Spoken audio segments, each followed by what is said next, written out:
वक्रतुंड महाकाय सूर्यकोटि समप्रभा निर्विघ्नं कुरु मे देव सर्वकार्येषु सर्वदा। आज का विषय है 5 प्रकार के क्लेश। मानव जीवन में 5 प्रकार के क्लेश हैं जो उनके प्रगति में बाधक है। योग दर्शन साधन पाद सूत्र 3 महर्षि पतंजलि कहते हैं, अविद्या स्मिता राग द्वेषे अभिनिवेशः क्लेशः।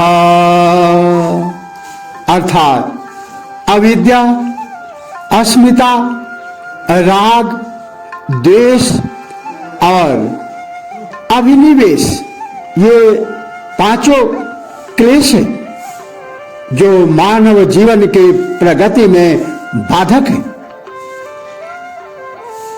ये क्लेश, पांचों क्लेश जिनको छिन्न किए जाने से ही मन में स्थिरता आती है, इसे दूर करने की कोशिश करनी चाहिए। यही क्लेश जीव मात्र के संसार चक्र में बार बार आने का कारण बनते हैं तथा महा दुखदायक होते हैं। संसार में अन्य भी अनेक प्रकार के दुख हैं, किंतु उन सबका मूल ये 5 ही हैं। इसीलिए इन्हें क्रिया योग द्वारा छिन्न किए जाने से मन स्थिर होता है। ये 5 क्लेश हैं, अविद्या, अस्मिता, राग, द्वेष और अभिनिवेश। ये क्लेश अहंकार की ही उपज है। यह अविद्या जो संसार की ओर प्रवृत्त करती है, उसके मूल में अहंकार ही है। अस्मिता का अर्थ होता है मैं हूं। अहम की भावना का भान ही अहंकार के कारण है। राग, द्वेष भी अहंकार की ही उपज है तथा अभिनिवेश मृत्यु है। अभिनिवेश का अर्थ होता है मृत्यु का भय। यह भी अहंकार का ही कारण है, क्योंकि शरीर की मृत्यु कोई मृत्यु नहीं है, वह एक चोला है, वह एक वस्त्र के भांति है।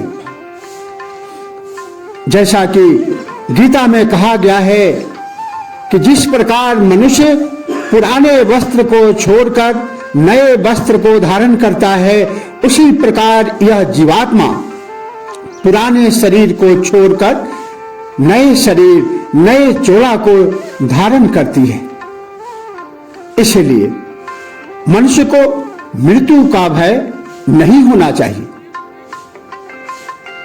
जिस प्रकार चोला फटने पर बदला जाता है, किंतु मरता अहंकार है।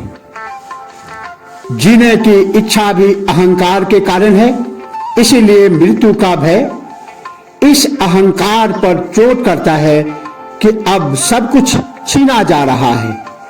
इसीलिए ये सभी क्लेश अहंकार के ही कारण है।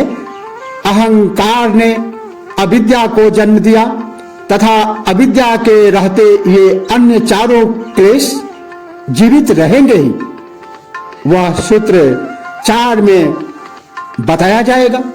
जिस प्रकार ज्वर आने पर शरीर के ताप का बढ़ना, सिर दर्द, बेचैनी, घबराहट, भूख न लगना, अरुचि, शरीर में दर्द आदि हो जाते हैं तथा ज्वर के उतरने पर सब अपने आप ठीक हो जाते हैं, उसी प्रकार इन 5 क्लेशों के मिटने से अन्य सभी दुख मिट जाते हैं।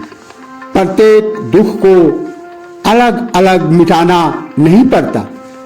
अन्य सभी दुख इन्हीं 5 की ही उपज है। इसलिए दुख का मूल इन 5 क्लेशों को समूल नष्ट करने के लिए योगी को, जिसे अपने जीवन में श्रेय मार्ग पर जाना है, उसे इन 5 क्लेशों से दूर रहना चाहिए। इसे 5 क्लेशों को अपने जीवन तत्व से, अपने अस्तित्व से, अपने व्यक्तित्व से, अपने पर्सनालिटी से हटा देना चाहिए। इसी के साथ ओम नमः शिवाय। जय श्री कृष्ण।